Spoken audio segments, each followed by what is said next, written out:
კონკრეტული ადამიანი, ვინც არ მონაწილეობდა ჩემს თავდასხმაში. გულისხმობ ეგრეთ წოდებულ ხარებას, ხარაგიშვილს, რომელიც ახორციელებდა ჩემზე დიდო გადაგებას.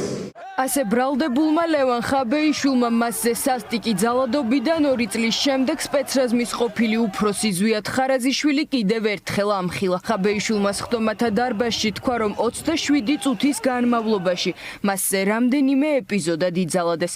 პროკურატურის მიერ საქმეზე სულ 2 სპეცრაზმელის დაკავების მიუხედავად, პოლიტიკოსის თქმით, დანაშაულში მონაწილე კიდევ არაერთი პირი ფიგურირებდა. მათი ზემდგომი ხარება კი ამ ყველაფერს საკუთარი ტელეფონით იღებდა და პოლიტიკურ ხელმძღვანელობას უგზავნიდა. ეს ხალხი იღებს ამ ყველაფერს და რას იღებდა აქ გეტყვით. უნდა მეთქვა დამამცირებელი სიტყვები ჩემ თავზე რომ არ რაღაცა ჩმოლი და მაშინ უკვე არ დამაკონა. მე მაგ ინფორმაციას რომ უზრუნველდი. ობახიძეს მაშინ პრემიერ-მინისტრი იყო. მამუკა მდინარეთის ფრაქციის თავმჯდომარე იყო. რა თქმა უნდა, გომელაუში საკუთარ მინისტრი იყო. 9 სავარაუდო დანაშაულის შესახებ ინფორმაცია ჰქონდა ესეთი მათ შორის წესრიგებზე ის მოადგილებლობა. ყველა კარგად გამის ორგანიზატორი იყო, თავარი ორგანიზატორი იყო ივანიშვილი, ამის თავარი შემსრულებელი მე შემდეგ იყო ობახიძე. ხაბეიშვილი დარწმუნებულია, რომ მასზე დაასობით მოქალაქეზე სასტიკი ძალადობის ბრძანება პირადად ივანიშვილმა გასცა. ახლა რამდენიმე სპეცრაზმელის დაკავება კი მათივე თამაშის ნაწილია. თუმცა პოლიტიკურ ხელმძღვანელებს მშვიდობიანი დემონსტრანტების სასტიკი დარბევისა და მათზე ფიზიკური ანგარიშსწორების წახალისებისათვის პასუხისგება მაინც მოუწევთ. ლევან ხაბეიშვილი ამწამებია და ამწებია მარტო აქ. ასობით ადამიანზე საუბარი, მათ შორის ახალგაზრდაზე, ძალიან მირიდებოდა თავის ჩემ თავზე საუბარი. ერთი რამ უნდა ესწროს საზოგადოებას.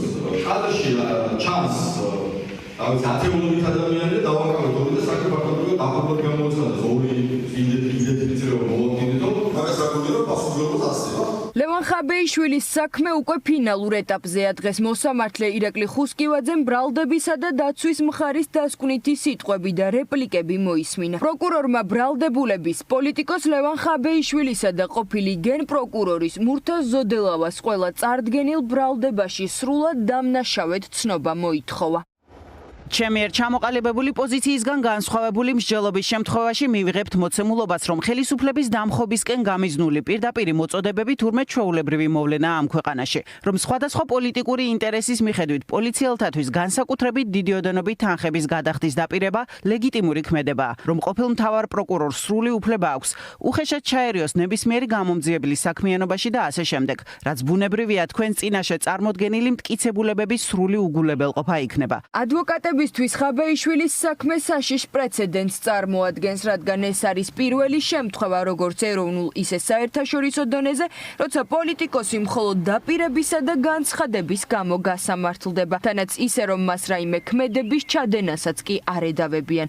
აბსურდულად მიაჩნია უფლებადამცველს ზოდელავასათვის წარდგენილი ბრალდებაც. არგუმენტები ნათელია, არც ერთი მტკიცებულება ბრალდებას არ წარმოუდგენია, ის მტკიცებულებებიც კი რომელიც წარდგენილი ქონდას 80% ჩახსნეს. გვაქვს ერთი მოწმის ჩვენება და ლევანი საჯარო გამოსვლები ტელევიზიით. სასამართლო გამოიტანს გამომტყუნებელი ვერდიქტს, ეს იქნება არა მხოლოდ სისხლის სამართლის კოდექსი, არამედ სასამართლო პრაქტიკის თავდაყირა დაყენება და ჩაითვლება, რომ ამ ქვეყანაში პოლიტიკოსის მიერ გაკეთებული საჯარო განცხადებები ითვლება დანაშაულად. არ არსებობს მტკიცებულება, რაც მურთაზის ქმედებას დანაშაულად შეაფასებდა. საპროცესო კანონმდებლობა ეს არის ჩარჩო, რომლის ფარგლებშიც უნდა აღსრულდეს მართლმსაჯულება და შესაბამისად მურთაზის დაკავების, მურთაზის პატიმრობის, მურთაზის ჩავდების არანაირი საფუძველი არ არის. პროცესი ბრალდებულთა საბოლოო სიტყვის ეტაპზე გადაიდო 20 მაისს მოსამართლე ირაკლი ხუსკივაძე მოისმენს ხაბეიშვილის ფინალურ პოზიციას სხდომათა დარბაზში. სწორედ ამის შემდეგ სათათბიროდ გავა და დიდი ალბათობით გადაწყვეტილებასაც ამავე დღეს გამოაცხადებს.